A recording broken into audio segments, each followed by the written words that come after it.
दो तरह के लोग होते हैं दुनिया में।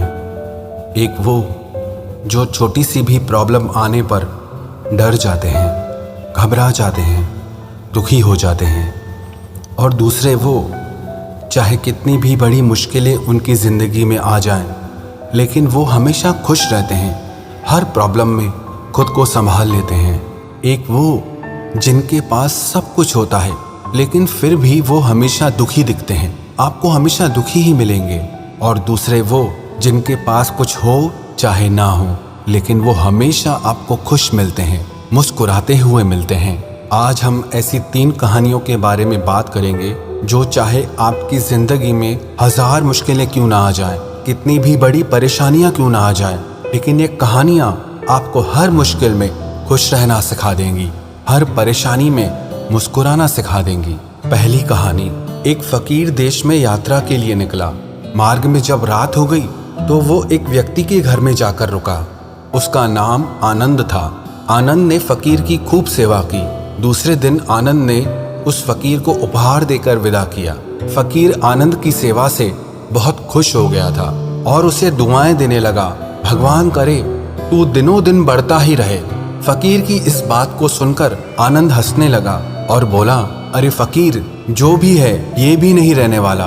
फकीर आनंद की तरफ देखता रह गया और वहां से चला गया। कुछ वर्षों के बाद फकीर फिर आनंद के घर आया और देखा कि उसका सारा धन, सारी संपत्ति, सब कुछ खत्म हो चुका है। पता चला अब आनंद गांव के किसी बड़े जमींदार के घर में नौकरी करता है। वो फकीर आनंद से मिलने गया, लेकिन आनंद ने अभाव में भी उस फकीर का स्वागत किया। झोपड़ी में फटी चटाई पर उसे बिठाया और खाने के लिए जो उसके पास सूखी रोटी दी वो फकीर को दे दी। दूसरे दिन जाते समय फकीर की आंखों में आंसू थे। फकीर कहने लगा, हे भगवान, ये तूने क्या किया? आनंद फिर हंसा और कहने लगा, अरे फकीर, तू क्यों दुखी हो रहा है? ईश्वर हमें जिस हाल में भी रखे, हमें खुश रहना चाहिए, उसे धन्यवाद देना चाहिए। समय सदा बदलता रहता है और सुनो, ये भी नहीं रहने वाला। फकीर सोचने लगा, मैं तो केवल भेष से फकीर हूँ, लेकिन सच्चा फकीर तो तू है आनंद। कुछ वर्षों के बाद फकीर फिर यात्रा पर निकला और आनंद से मिला तो देखकर हैरान रह गया। आनंद अब तो जमींदारों का भी जमींदार बन गया है। उसे मालूम हुआ कि जिस जमींदार के यहाँ आनंद नौकरी करता था उसकी कोई संतान नहीं थी।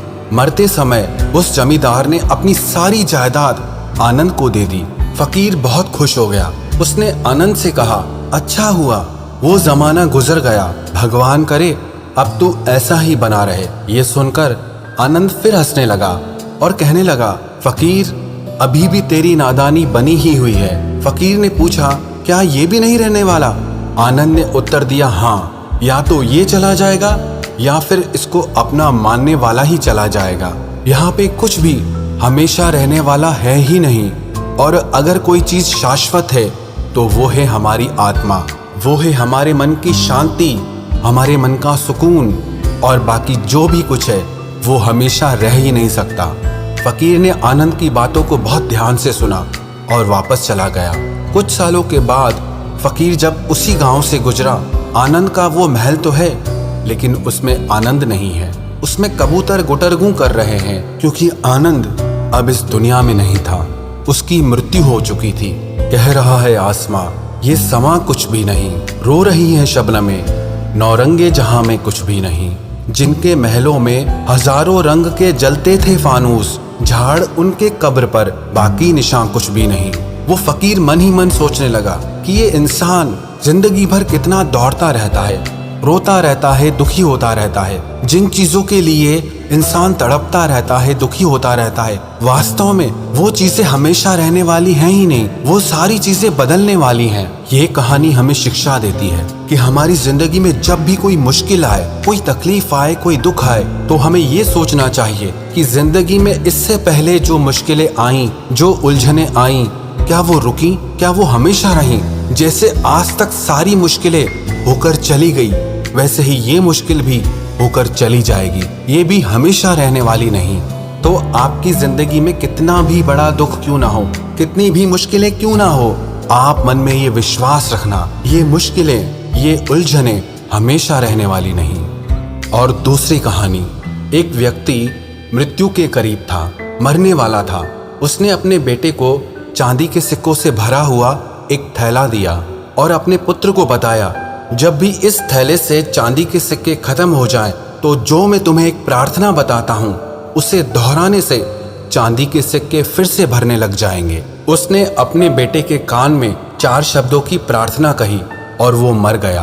अब बेटा चांदी के सिक्कों से भरा थैला पाकर बहुत खुश हो गया, उसे खर्च करने में लग गया। वो थैला इतना बड़ा था कि उसे खर्च करने में कई साल बीत गए, लेकिन इस बीच वो 4 शब्दों की प्रार्थना ही भूल गया। जब थैला खत्म होने को आया तब उसे याद आया, अरे वो 4 शब्दों की प्रार्थना क्या थी। उसने बहुत कोशिश की लेकिन उसे याद ही नहीं आया।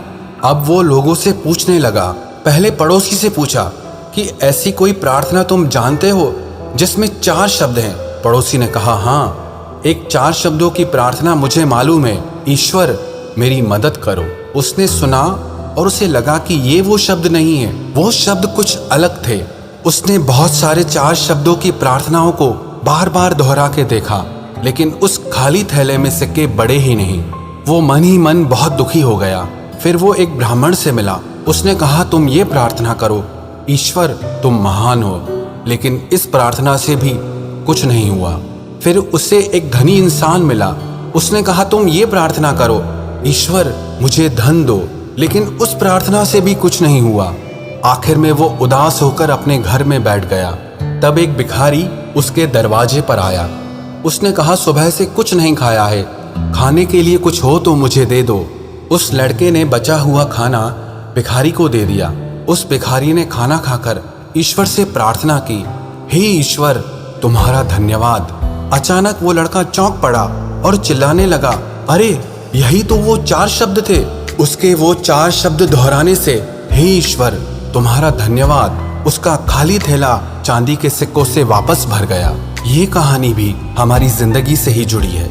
वो खाली थैला हमारी जिंदगी है और वो चांदी के सिक्के खुशियां हैं। जब तक हम अपनी जिंदगी में शिकायत करते रहते हैं, परेशान होते रहते हैं, तब तक हमारी जिंदगी के खाली थैले में वो खुशियों के सिक्के आते ही नहीं। लेकिन जब हम सारी शिकायतें भूलकर परमात्मा को दिल से धन्यवाद देते हैं, प्रकृति को दिल से धन्यवाद देते हैं, शुक्रिया अदा करते हैं, तो हमारी जिंदगी में भी खुशियों के सिक्के भर जाते हैं। याद रखना एक बात, जो इंसान हमेशा शिकायतों से भरा रहता है वो कभी खुश नहीं हो सकता, और जो इंसान हमेशा धन्यवाद के भाव से, हमेशा शुक्राने के भाव से भरा रहता है, वो इंसान आपको हमेशा खुश दिखेगा। उस इंसान की जिंदगी में आपको शांति और सुकून हमेशा दिखाई देगा। और तीसरी कहानी, एक चिड़िया ने एक खेत में अपना घोंसला बनाकर उसमें अंडे दिए। उसमें समय आने पर 2 बच्चे निकले। चिड़िया दाना चुगने के लिए रोज जंगल जाती और इस बीच उसके बच्चे वहां पर अकेले रहते थे। चिड़िया जब लौटकर आती तो बच्चे बहुत खुश होते, उसका लाया हुआ दाना चुगते थे। एक दिन चिड़िया ने देखा कि बच्चे बहुत डरे हुए हैं। उन्होंने बताया, आज खेत का मालिक आया था, वो कह रहा था कि फसल पक चुकी है, कल बेटों से खेतों की कटाई के लिए कहेगा। इस तरह तो हमारा घोंसला टूट जाएगा, फिर हम कहाँ रहेंगे। चिड़िया बोली, फिक्र मत करो, अभी खेत नहीं कटेगा। और अगले दिन सच में कुछ नहीं हुआ। बच्चे बेफिक्र हो गए। 1 हफ्ते के बाद चिड़िया को बच्चे फिर डरे हुए मिले। वो बच्चे बोले, किसान आज फिर आया था और कह रहा था कल नौकरों को कहकर खेत को कटवाएगा। इस बार भी चिड़िया ने बच्चों से कहा, तुम चिंता मत करो, कुछ भी नहीं होगा, डरो मत। अगले हफ्ते बच्चों ने बताया कि किसान आज फिर आया था और कह रहा था कि फसल कटाई में बहुत देर हो गई है, कल वो खुद आकर के इस फसल को काटेगा। ये सुनकर चिड़िया बच्चों से बोली, अब खेत कल पक्का कट जाएगा। वो अपने बच्चों को लेकर तुरंत एक सुरक्षित स्थान पर चली गई। बच्चे बहुत हैरान थे और अपनी माँ से पूछने लगे कि तुम्हें कैसे पता कि इस बार खेत सचमुच में कटेगा।